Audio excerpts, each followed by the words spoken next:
saacadihii la soo dhaafay warbaahinta Soomaalida waxaa si weyn u haystay arrinta la xiriirtay mooshin ka dhana ra'iisul wasaare Xamse Cabdi Barre. Soomaaliya waxay gashay sanadkii ugu dambeeyay hoggaanka madaxweyne Xasan Sheekh Maxamuud. Tani waxa ay dhalisay dad fara badan inay indhaha ku hayaan guuxa siyaasiga ah ee ka jira dalka. Haddaba suuragal ma tahay dadaalada xildhibaanada qaar ay doonayaan in ra'iisul wasaare Xamse Cabdi Barre ay xilka uga tuuraan xukuumaddiisa isagoo wali garab la ah madaxweyne Xasan Sheekh Maxamuud. taariikhda siyaasadda Soomaaliyana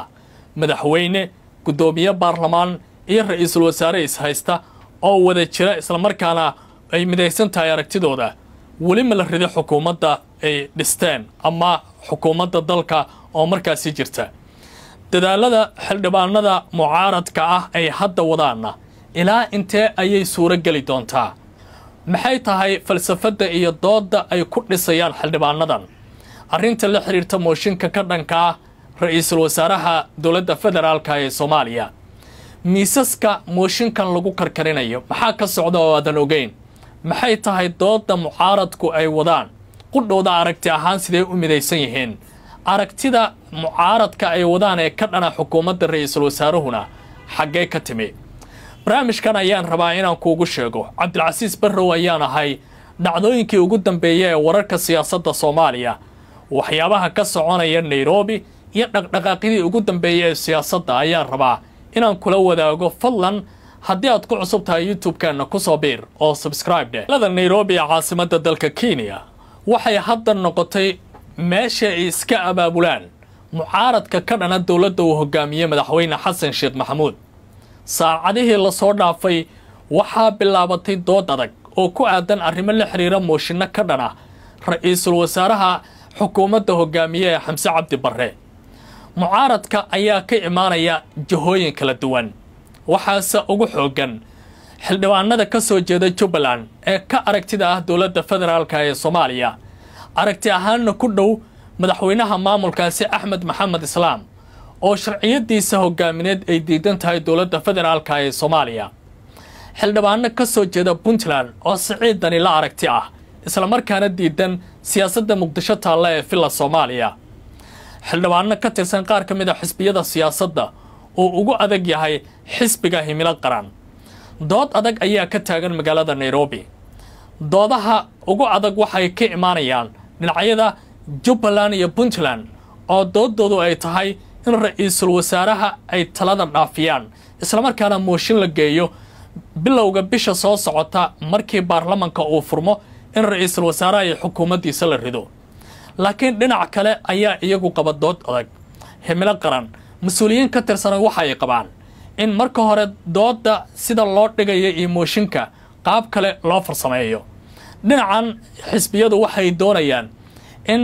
dhinaca mooshinka loo weeciyo gudoomiyaha baarlamaanka iyo madaxweynaha dowladda federaalka ee Soomaaliya sida xildhibaano aan la hadalnay barnaamijka Barrow Show-na uu la hadlay ay tilmaameen. aragtida dhinacaasi hadda waxay u muuqataa in laga awood badiyay marka la fiiriyo xildhibaanada adag iyo waliba dhinacyada doodaha ay ka keenayaan Puntland iyo Jubbaland. dhinacyada hadda waxay u muuqataa in aragtidaasi la qaatay sida xildhibaanadii kala duwanaa ee aan la hadalnay ay ku doodeen. laakiin waxaa jira dood adag oo taasi ka hor imaanaysa. xildhibaanada muxaafadka ah ee dowladda madaxweyne Xasan Sheekh raacsan iyo ra'iisul wasaare Xamse Cabdi Barre waxa ay miiska keenayaan dood ah maxay tahay waxyaabaha suuragalka ka dhigi kara in mooshin la keeno xilligan. doodaas oo marka dhinaca sharciga laga fiiriyo dadka qaar ay su'aal geliyeen haddana waxaa jirta dood kale oo dhinaca muxaafadka ka imaanaysa. waxay leeyihiin marka la eego tirada loo baahan yahay inay mooshin keenaan oo ay ku sheegeen 55 xildhibaan iyo wixii ka badan iyo waliba baarlamaanka awoodda hadda leh ee shaqeynaya sida ay leeyihiin waa muxaafadka isla markaana dowladda iyo xukuumadda la dhisay aragtiyo badan sharci badanna la meel mariyay waxyaabo badanna hore u ansixiyay in dhinacyadan doodaya ay heli karaan. laakiin muxaafadku marka doodooda laga yimaado mucaaradka ayaa sheegaya in ay raadinayaan ku dhawaad 80 ilaa 100 xildhibaan oo mooshin ah oo qorta in la helo kuwaas oo saxiixa haddii ay suura gashana la horgeeyo baarlamaanka markii uu furmo 7 bisha soo socota sida uu qorsho yahay waa suuragal furitaanka kalfadhiga inuu dib u dhaco sida wararka qaar ee barnaamijkan la hadlay ay tilmaamayaan laakiin dooda ugu ballaaran waxay tahay sidee arrintani u suuragali kartaa taariikhda si suuragal ma tahay madaxweyne ra'iisul wasaare iyo guddoon baarlamaan oo iswatay in dhinacyo mooshin keenay ay ka adkaadaan marka dib loo eego sooyaalka xukuumadda saddexaad ee Soomaaliya tani hore uma dhicin waana adag tahay baa la leeyahay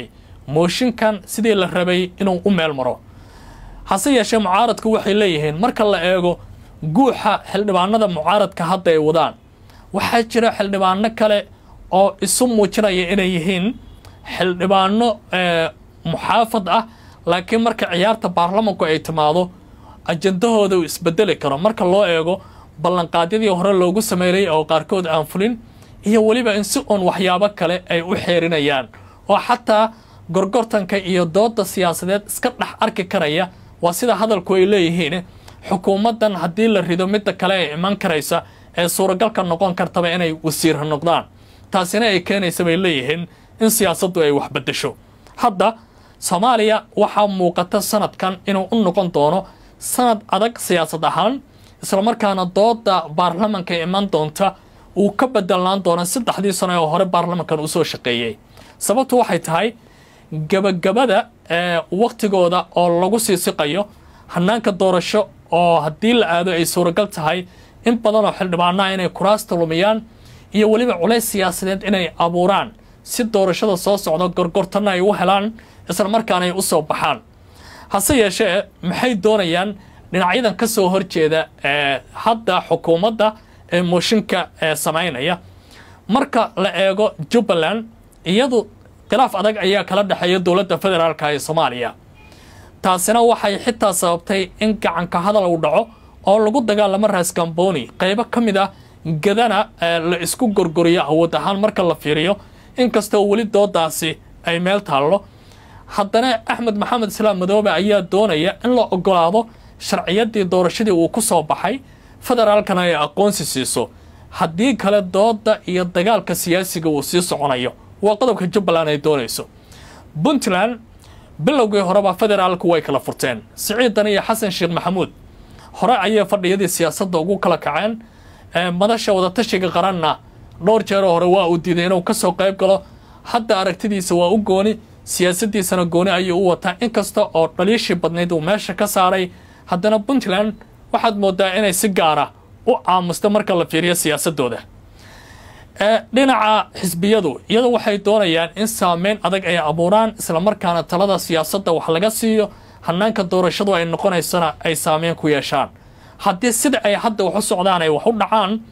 waxay ka baqayaan dhinacyada kursiga ugu sarreysa dalka doonaya